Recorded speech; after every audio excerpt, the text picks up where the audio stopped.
அன்பான சகோதர சகோதரிகளே, இந்த ஆகஸ்ட் மாத வாக்குதத்த வசனத்துடன் உங்களை சந்திப்பதில் மிகுந்த மகிழ்ச்சி அடைகிறேன்.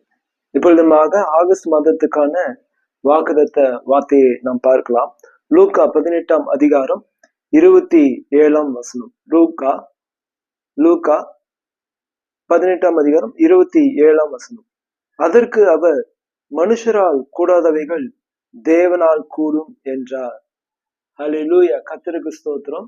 இந்த ஆகஸ்ட் மாதத்துல முதலாவது கர்த்தர் நம்மிடத்துல பேசுகிற வார்த்தை, மனுஷரால் கூடாதவைகள் யாரால் கூடுமா? தேவனால் கூடும். நிச்சயமாக உங்களால் கூடாதவைகள், உங்களுடைய உறவினர்களால் கூடாதவைகள், எந்த அதிகாரிகளாலும் கூடாதவைகள் கர்த்தரால் கூடும், இயேசு கிறிஸ்துவால் கூடும். இதுவரைக்கும் எந்தெந்த காரியங்களில் எல்லாம் உங்களுடைய முயற்சிகள் தோல்வி அடைந்திருக்கிறதோ, இனிமேல் வாய்ப்பே இல்லை என்று நீங்க நினைத்து கொண்டிருக்கிறீங்களோ, அந்த காரியங்களிலே கர்த்தர் உங்களுக்கு உதவி செய்கிறார். கர்த்தர் உங்களுக்கு உதவி செய்கிறார். நிச்சயமாக அது உங்களுடைய தொழிலா இருக்கலாம், உங்கள் வியாபாரமா இருக்கலாம், உங்க வேலையா இருக்கலாம், அல்லது உங்களுடைய படிப்பு காரியமா இருக்கலாம். கர்த்தர் அவர் உங்களுக்கு உதவி செய்கிறார்.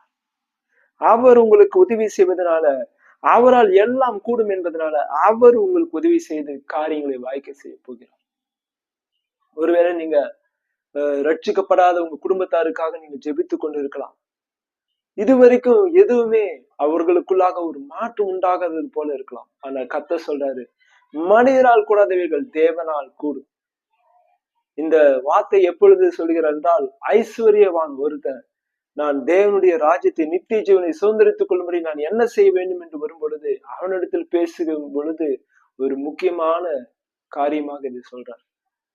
அவன்கிட்ட சொன்னாரு, உனக்குரியதெல்லாம் விட்டுட்டு என்ன பண்ணு, விட்டு தரித்திரம் கொடுத்துட்டு பின்பு என்னை பின்பற்றி வா, பரலோகத்தில் உனக்கு பொக்கிஷம் உண்டாயிருக்கும் போது அவன் என்ன பண்றான்? வேதனைப்படுறான், வருத்தப்படுறான், எல்லாத்தையும் விட்டுட்டு இயேசு கிறிஸ்து கிட்ட வர்றதுக்கு. அப்பொழுது அவர் சொல்வாரு, ஐஸ்வர்யவான்கள் தேவனுடைய ராஜ்யத்தை பிரவேசிப்பது எவ்வளவு அரிதா இருக்குது அப்படின்னு பேசுவார். அதை தொடர்ந்து அவர் பேசி கொண்டு இருக்கும் பொழுது, அப்ப அங்க இருக்கிறவங்க கேட்பாங்க, அப்ப யார்தான் ரட்சிக்கப்படுவாங்க? நீங்க இப்படி சொல்றீங்களே, எவ்வளவு அரிதா இருக்குன்னு சொல்றீங்களே அப்படின் போது அவர் சொல்றாரு, மனுஷரால் கூடாதவர்கள் தேவனால் கூடும். அதனால அன்பான சகோதர சகோதரிகளே, மனம் திரும்பாதவர்களுக்காக நீங்க எத்தனையோ நாட்கள், வருடங்களாக நீங்கள் ஜெபித்து கொண்டிருக்கலாம், உபவாசம் இருந்து ஜெபித்து கொண்டிருக்கலாம். ஆனால் இந்த ஆகஸ்ட் மாதத்துல கர்த்தர் உங்களுக்கு தருகிற வார்த்தை, உன்னால் கூடாதது என்னால் கூடும். என்கிட்டதான் நீ இத்தனை வருஷமாக நீ ஜெபம் பண்ணி கொண்டிருக்கிற, நான் காரியத்தை வாய்க்க செய்யறேன் அப்படின்னு கர்த்தர் சொல்றார். ஹல்லேலூயா. இயேசு கிறிஸ்து ஏகோ கர்த்தர் பரிசுத்த ஆவியானவர் ரட்சிக்கப்படுவதற்கு வாய்ப்பே இல்லை, இவர்கள் திருந்துவதற்கு வாய்ப்பே இல்லை என்பவர்களை அவர் தொடுகிறார், அவர்களை ரட்சிக்கிறார், அவர்களை தேவனுடைய ராஜ்யத்துல கொண்டு வந்து சேர்க்கிறார். அடுத்தது இரண்டாவது காரியமாக இந்த மாதத்துல என்ன பேசுறார் என்று நாம் பார்க்கலாம். லூக்கா 18ஆம் அதிகாரம் 29ஆம் வசனம் 30ஆம் வசனத்தை வாசிக்கிறார். லூக்கா 18, 29, 30. அதற்கு அவர், தேவனுடைய ராஜ்யத்தின் நிமித்தம் வீட்டையாவது, பெற்றாரையாவது, சகோதரரையாவது, மனைவியையாவது, பிள்ளைகளையாவது விட்டுவிட்ட எவனும் இம்மையிலே அதிகமானவைகளையும் மறுமையிலே நித்திய ஜீவனையும் அடையாமல் போவதில்லை என்று மெய்யாகவே உங்களுக்கு சொல்லுகிறேன் என்றார். ஹல்லேலூயா. இரண்டாவது, கர்த்தரை ஏற்றுக்கொண்டு அவருக்கென்று தன்னுடைய வாழ்வை அர்ப்பணித்து வாழ்கிறவர்களை குறித்து கர்த்தர் பேசுகிறார். அவர்களுக்கு கர்த்தர் என்ன செய்ய போறேன் என்பதை பேசுறார். ஒருவேளை நாம இயேசு கிறிஸ்துவை ஏற்றுக்கொண்டதுனால, அவருடைய சத்தியத்தின்படி நாம் வாழ்வதனால, குடும்பத்தாரால, உறவினர்களால, கணவனால, மனைவியால, பிள்ளைகளால, பெற்றோரால, உடன்பிறந்த சகோதர சகோதரர்களால நாம் ஒருவேளை துரத்தி விடப்பட்டிருக்கலாம், கைவிடப்பட்டிருக்கலாம், தள்ளப்பட்டிருக்கலாம், உதவிகள் அற்ற நிலையில இருக்கலாம்.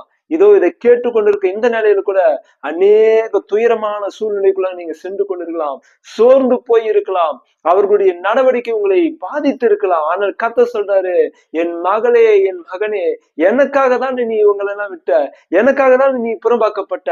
நான் உனக்கு சொல்றேன், நீ இந்த உலகத்துல என்னதான் நீ துன்பத்தை அனுபவிச்சாலும் இம்மையில உனக்கு என்ன பரப்போறோம்னா, இந்த உலக வாழ்க்கையில இன்னும் அதிகமானவர்களை உனக்கு தாய்களாக, தகப்பனாக, சகோதரர்களாக, பிள்ளைகளாக உனக்கு நான் தர போறேன்னு சொல்றேன். ஹல்லேலூயா.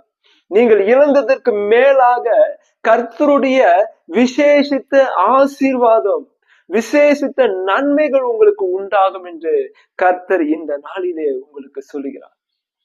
ஆமா சகோதர சகோதரிகளை, நீங்க சோர்ந்து போகாதீங்க. உங்களை சோர்வுபடுத்த எத்தனை மனிதர்கள் உங்களை சூழ இருந்தாலும் சரி, நீங்கள் ஒன்று தெரிந்து கொள்ளுங்கள், உங்களுடனே கூட எப்பொழுதும் இருக்கிறவர் இயேசு கிறிஸ்து.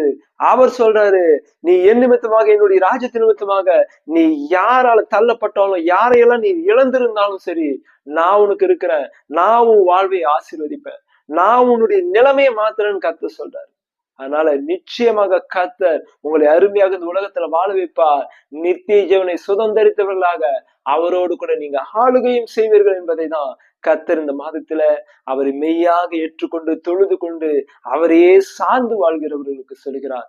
ஆகவே அன்பான சகோதர சகோதரிகளே, ஊழியக்காரர்களே, சோர்ந்து போக வேண்டாம். கர்த்தர் நமக்கு இருக்கிறார், இயேசு கிறிஸ்து நமக்கு இருக்கிறார், அவர் கைவிட மாட்டார். மனிதரால் கூடாதவைகள் தேவனால் கூடும் என்று சொல்லியிருக்கிறார். ஆகவே ரட்சிப்பு கர்த்தருடையது. ஆகவே மனம் திரும்பாதவர்களை மனம் திரும்ப செய்கிற காரியத்தை இயேசு கிறிஸ்து செய்வார். ரட்சிக்கப்படாதவர்களை ரட்சிக்கிற அந்த காரியத்தை தேவனாகிய கர்த்தர் செய்வார். உங்கள் ஜெபத்திற்கு பதில் உண்டு, அவரை நோக்கி பார்த்து உங்களுக்கு பதில் உண்டு.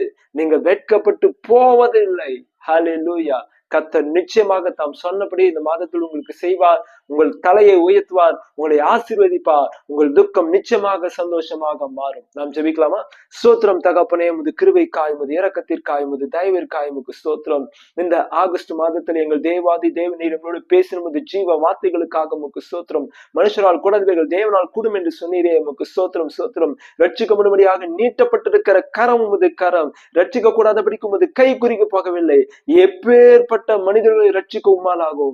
ஆகவே இதுவரைக்கும் உமது பிள்ளைகள் யாருடைய ரட்சிப்புக்காக, மனம் திரும்புதலுக்காக ஜெபித்துக் கொண்டிருக்கிறாங்களோ அவர்களை நீ தொட போறீங்க, அவர்களை நீங்க ரட்சிக்க போறீங்க என்பதை இந்த மாதத்தில் நீங்க பேசியிருக்கிறீங்க.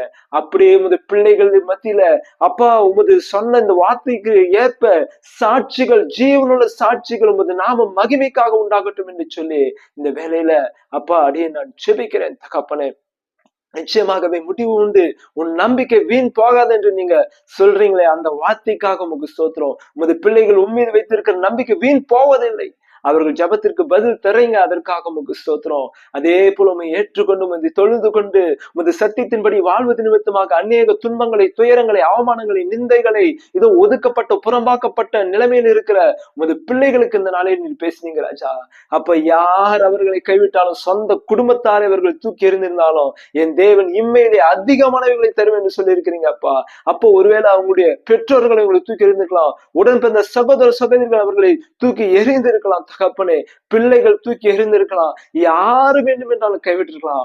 ஆனால் என் தகப்பன் எங்களுக்காக உயிரை கொடுத்து இயேசு கிறிஸ்து நீர் கைவிடவில்லை, அவர்களுடைய கரத்தை நீர் பிடித்திருக்கிறீர் தகப்பனே. நான் உன்னை பலப்படுத்தி உனக்கு சகாயம் பண்ணுவேன், என் நீதியின் வலது கரத்தால் உன்னை தாங்குவேன் என்று சொன்ன தெய்வமே. அப்ப அவர்களை கரம் பிடித்து தூக்கி விடுகிறவராய் நீர் இருக்கிறீரே, உமக்கு ஸ்தோத்திரம். அப்ப உம்மால் இவருடைய வாழ்வு செழிக்கும், இவர்கள் உம்மால் ஆசீர்வதிக்கப்பட்டவர்களாக விளங்குவார்கள். ஆசீர்வாதமாக, அநேகருக்கு ஆசீர்வாதமாக நீங்க இவர்கள் வைக்க போறீங்க ராஜா. ஹல்லேலூயா ஹல்லேலூயா. இப்பொழுது எத்தனை காரியங்களை, எத்தனை நபர்களை இழந்திருந்தாலும், தங்களுக்குரிய எத்தனை சொத்து பத்துக்களை இழந்திருந்தாலும், அப்ப கனவீனப்படுத்தப்பட்டிருந்தாலும், அவமானப்பட்டிருந்தாலும், அப்ப என் தேவன் நீர் அவர்களை கீர்த்தியும் புகழ்ச்சியுமாக வைக்கும்படியாக நீர் ஏற்கனவே தகப்பனே அவர்களை குறித்து தான் திட்டத்தை நீர் வகுத்து விட்டு, அந்த திட்டத்தின்படியே இதோ இந்த நாட்களில அருமை பிள்ளைகளுடைய தலையை நீர் உயர்த்த போறீங்க ராஜா. மேன்மையான நிலையை நீர் உமது பிள்ளைகளுக்கு நீர் கட்டளையிடுறீங்க ராஜா. ஹல்லேலூயா, ஹல்லேலூயா. இந்த உலகத்துல நன்றாக சம்பூர்ணமாக வாழ்ந்து அநேகருக்கு ஆசீர்வாதமாக இருந்து நித்திய ஜீவனை சுதந்திரித்துக் கொண்டு உம்மோடு கூட அவர்கள் வாழவும் ஆளுகை செய்யும் போறாங்கன்னு நீங்க பேசியிருக்கிறீங்க. நன்றி அப்பா. அப்படியே உமது பிள்ளைகளுக்கு நீங்க செய்து நீர் மகிமைப்பட போறீங்க. உமது பிள்ளைகளை நீங்க அந்த வார்த்தை சொல்லி இந்த நாளில இந்த மாதத்துல நீர் பலப்படுத்தினபடினால் நமக்கு நன்றி அப்பா.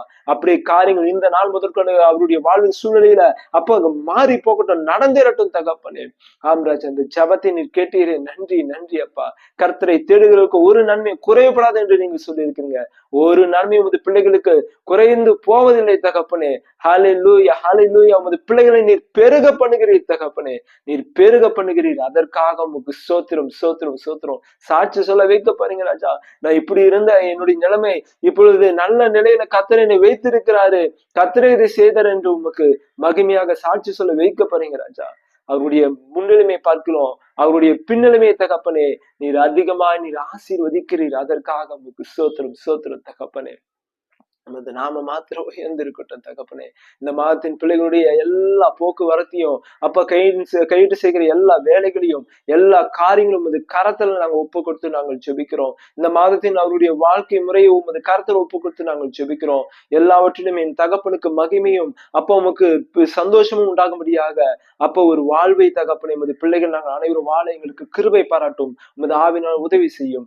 எல்லாவற்றையும் உடைய அன்பின் கரத்தில் நாங்கள் ஒப்பு கொடுக்கிறோம். அதே போல இந்த மாதத்துல அப்ப புதிய ஆண்டுக்குள்ளாக வருகிற பிறந்த நாளை காண்கிற அப்ப அதே போல திருமண நாளை காண்கிற அருமை பிள்ளைகளுக்காக நாங்கள் சோத்திருக்கிறோம். அவர்களை நீர் ஆசீர்வதிப்பீராக ராஜா.